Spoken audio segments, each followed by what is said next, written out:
Welcome to Beat 'em Up Wrestling. This is the March 4th, 2020. They were in Denver today. Yeah, crowd was pretty litty. Yeah, it was a really live crowd. Yeah, they looked like they were waiting for it, or waiting for wrestling to come up their way, especially AEW. Yeah, so it was really good. Yeah, I mean the episode starts off with Moxley coming out, so you can't help but get hype. Comes to the crowd, gets to the ring, starts the evening off with a promo. He has a match later on with the Inner Circle. He basically kind of does a recap of what he said in Chicago, that he's here for the fans, that he represents professional wrestling.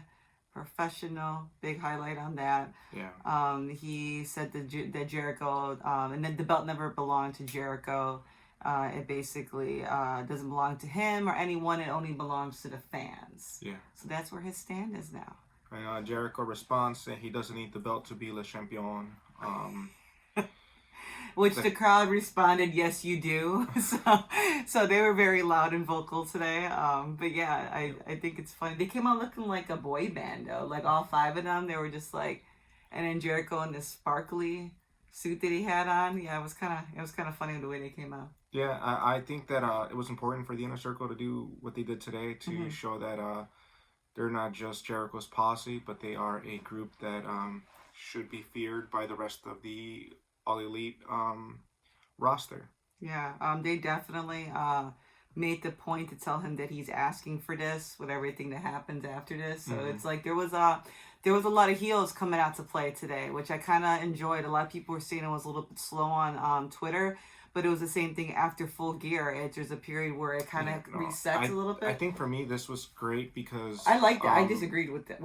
It sets up so much story. You can't just go full throttle the whole time. You really can't. You have to have certain gears start turning and certain things, seeds start being planted. I think this is what's going on right now. We're setting up for the next pay-per-view, which is going to be Double or Nothing. We're going up into Blood and Guts, which will be the next AEW Dynamite special, kind of like Bash at the Beach, and the Jericho Cruise. So it's going to be interesting where it all picks up, but we kind of see. Well, we'll go into that stuff as we go with the segments. So we'll go with the first match. Going back to what some of the fans were saying, I think people, AEW fans are a little thirsty. We are just a little thirsty. We like the hype of AEW. We expect a lot from them every week. But you can't expect the lashes, the Wardlow, the build-up that happened with Wardlow and Cody. It was consistently. We had the Iron Man match the week before, and then we had Revolution. It's it might felt a little slow on pace. We saw different wrestlers come out and wrestle today. It was a lot of showcase with different people. But I felt like you said, and what I said on Twitter, it's they're planting seeds for other people and they're watering other storylines. So remember that in order for us to get to a better point where we felt that hype, we had to do these little smaller, steps. And the ratings, we might see something dip in that, but I really highly doubt it. It was a good night. I enjoyed all the matches, actually. And this was coming right after Revolution, which has been the best pay-per-view in a while. Ever. And I mean, Omega wasn't cleared to wrestle today. Yeah. Nick wasn't cleared. So these guys went through hell on Saturday. Just to entertain us. A lot of these wrestlers were doing a lot of events around C2E2, so they were tired. So this was just kind of like a reset button, and now we're moving. A lot of good promos, though. Yeah. A lot of good promos. Yeah, I think this show was set up just for future storylines. Yeah. So after all that happens, we kick the night off with SCU and Boom Boom Colt Cabana. He finally makes his official AEW debut, which was great. He was amazing. Yeah. The crowd was hype in Denver. So Denver, thank you from Chicago over here. We love you guys for popping for Colt. There was one gif where you guys saw the part where Colt gets toward the ending of the match, but there was this girl in the crowd, and she was like she did the happy mom soccer clap, so happy for Colt. But I think all Chicago felt like that, yay, Colt. To me, it was just awesome seeing Colt Cabana do the Chicago skyline on national television. Yeah, everybody saw it. He looked so good. He looked happy. Yeah, he deserved all this. He would look great with SCU too. Yeah, I'm glad that it's this happened for him. Yeah. We talked about it a little bit after the Revolution, so we won't go too much into it. But Evil Uno was very upset that the Dark Order actually takes the loss here. Yeah, he was saying Exalted One's going to be so displeased, and you're going to be so regretful that this happened. So this is setting up for the Exalted One to make his debut? Yeah, and then another thing, I just want to shout out to CD. He looked great today. Yeah. He had a lot of good little spots going on. Frankie Kazarian looked amazing today, he too. Did. Oh, they all looked pretty good. I mean, even like the Dark Order, they had a lot of good spots too. This was actually a very, very nicely put match together. But yeah, I'm looking forward to seeing more from Colt Cabana. Sorry, we're Colt Cabana marks, whatever. We love him. But yeah, that goes into Baker comes out on commentary for the next match. Brings out some Starbucks for Tony Schiavone. Won't stop it. So Leva Bates is in the ring after the commercial break, and Big Swole comes out. The crowd's totally hyped. People are already going on with her. Yeah. Everybody's screaming Swole, so they really do like her. It sucks for Leva Bates. She doesn't get an entrance. She gets the jobber entrance, and she gets squashed. Yeah, and we haven't really seen too many jobber entrances here in AEW. We kind of see both of them come out. When we don't see the entrances, usually just the Dynamite just starts with a bang, like they've had with the Kenny and Hangman matches and stuff like that. So I'm just a little disappointed. I tweeted about it. Yeah, so at the Page Mage, if you guys want to see this might mean that Leva might be getting a repackaging. Maybe the librarian thing has lived its life, and we will see what happens with it. Yeah, but Swole gets the win. Very quick. Yeah. Very quick match. 1, 2, 3. But yeah, it puts over Swole as, what everybody thinking she's going to be a dominating threat. I would like to see her and Nyla go I think she's going to be the next one to go after Nyla. Definitely. So then we get the man himself. Cody Rhodes comes out. Yep. He gets to the ring. Another commercial comes. He's calling out MJF, talking about the fact that MJF said he basically beat him cleanly. Everybody in the world knows he didn't. But he believes he does. And then we get a very unlikely entrance by a very well-known wrestler.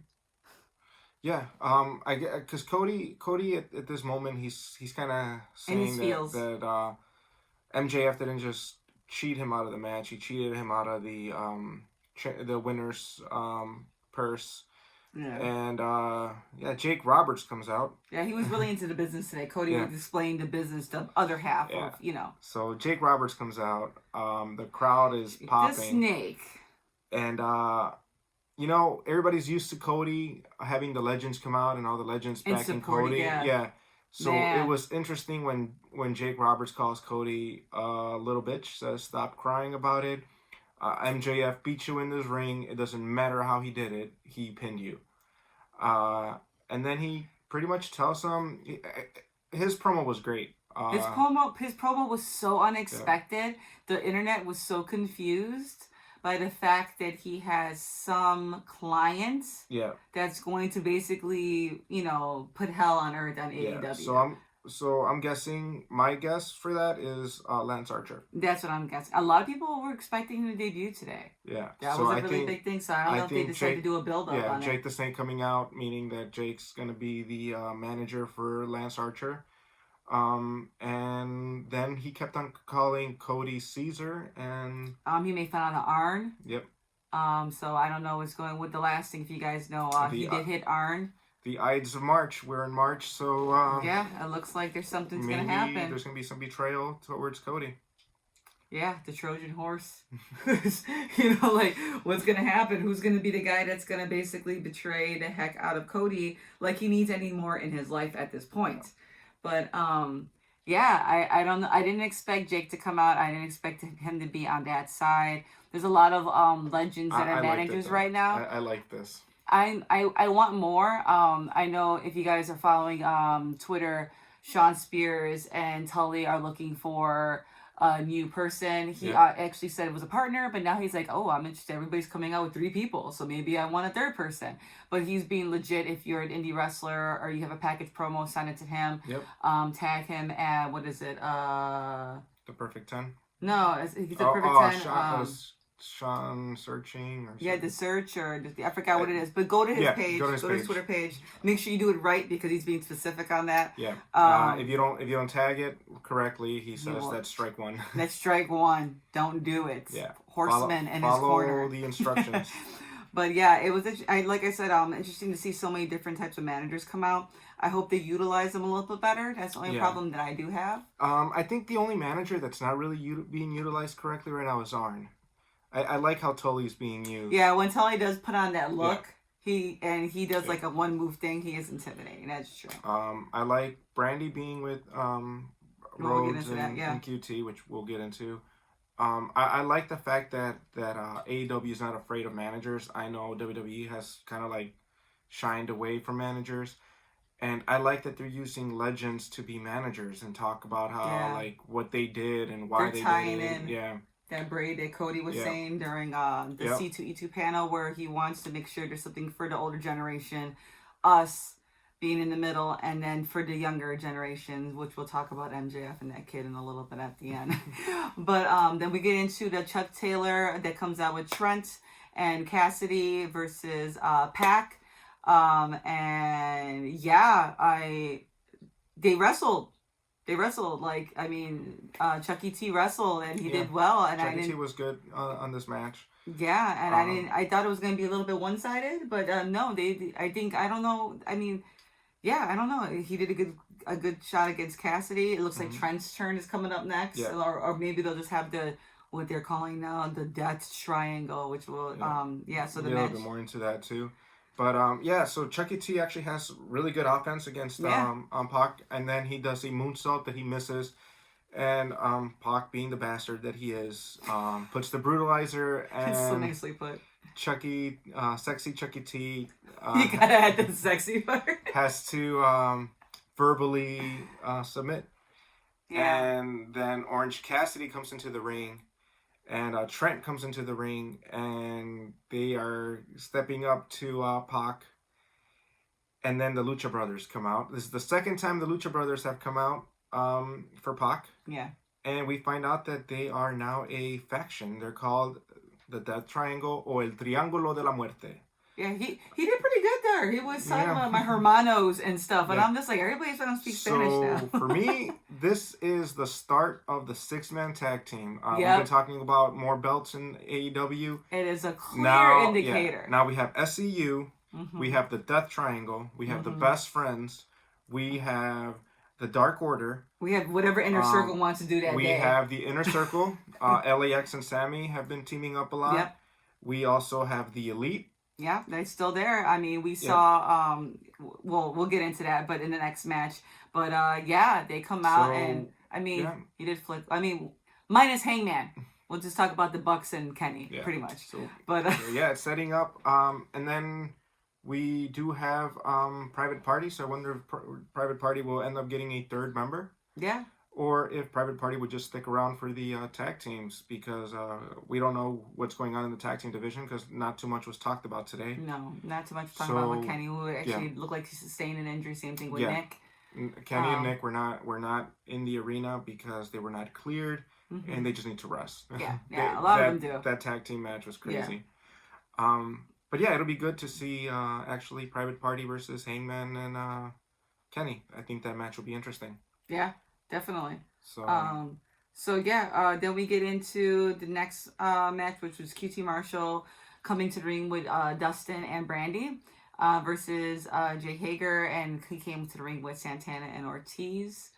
This match was okay. Yeah. I think QT had a lot of highlight parts. I just still not complete. I'm not 100%. Jake. Yeah. Both actually. I feel like they're both lacking. Like, Jake is really good as, like, the bodyguard and, like, he's the stand backer and stuff like that. I don't know if it's just the fighting style, or maybe he's trying to be more MMA and not a wrestler.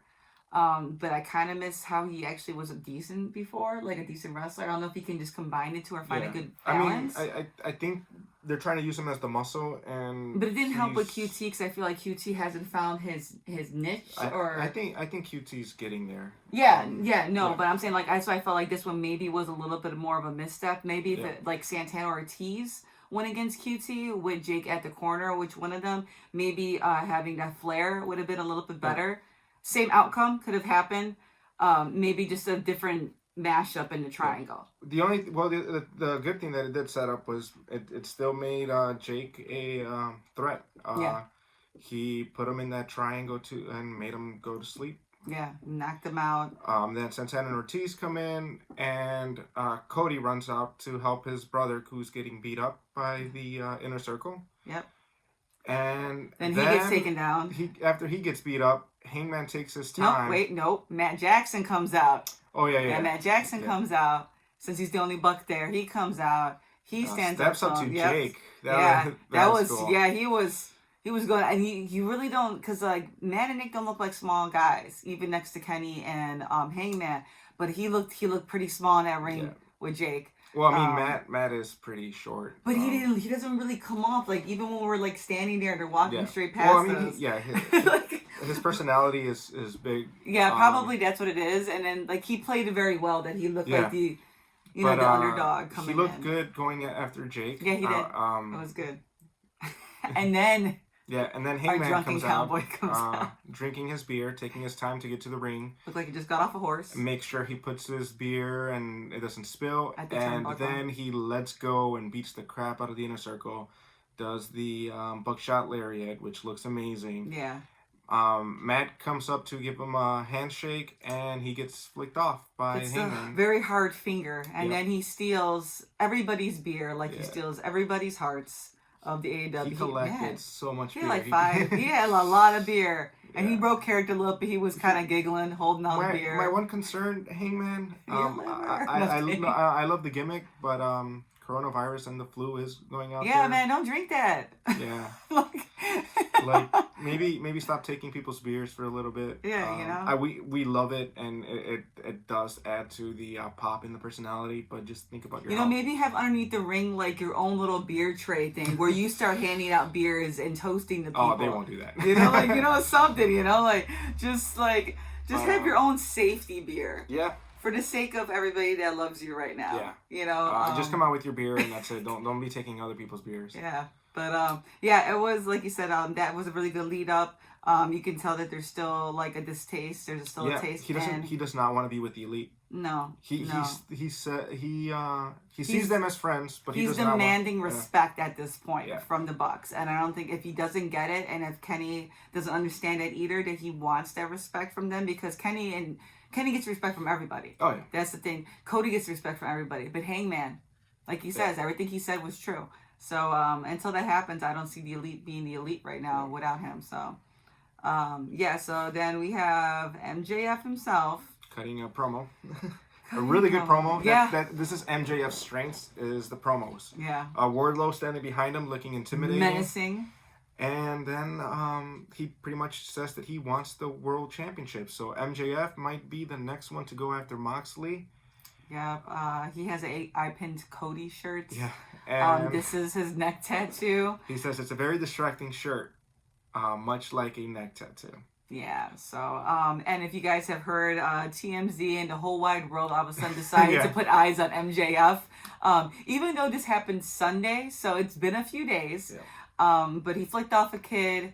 The guy... He flicked off many kids, One parent in particular kind of was like, complaining about saying that his kid was upset and things like that, which then was basically rebutted by a lot of other parents whose kids met MJF and totally got the gimmick, who were the same age. And here's the thing, it's not MJF's first meet and greet.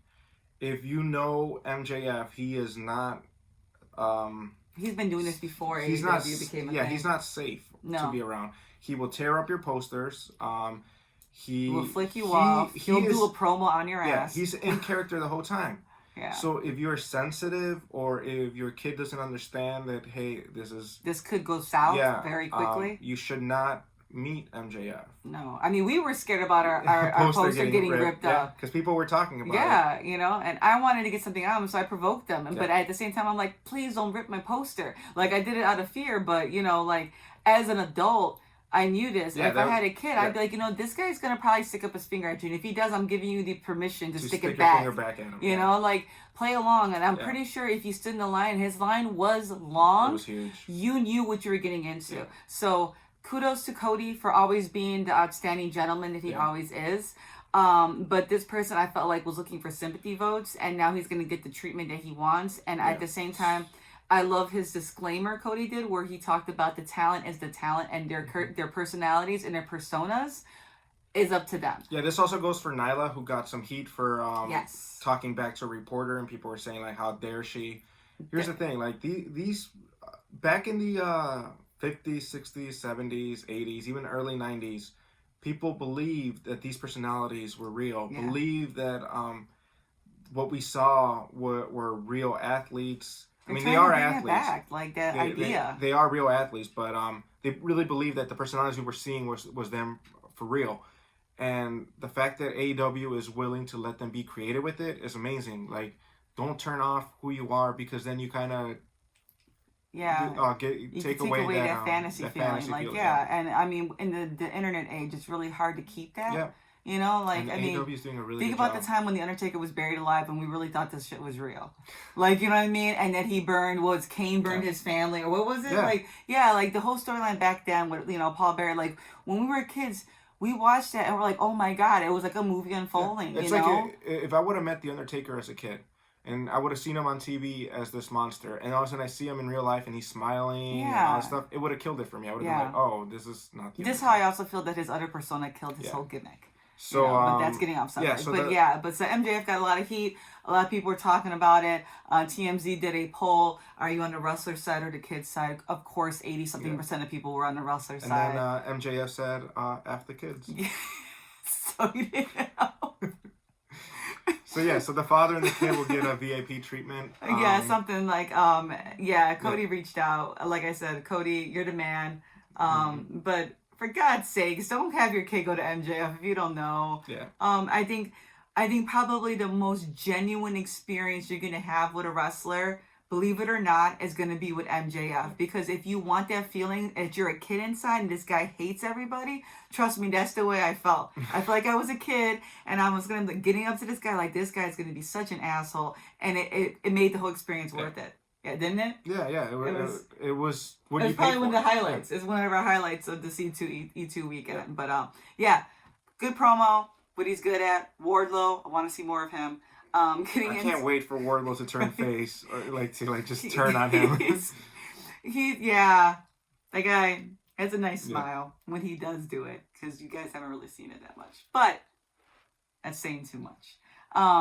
So the last match was Chris Jericho and Sammy versus Mox and Darby Allin.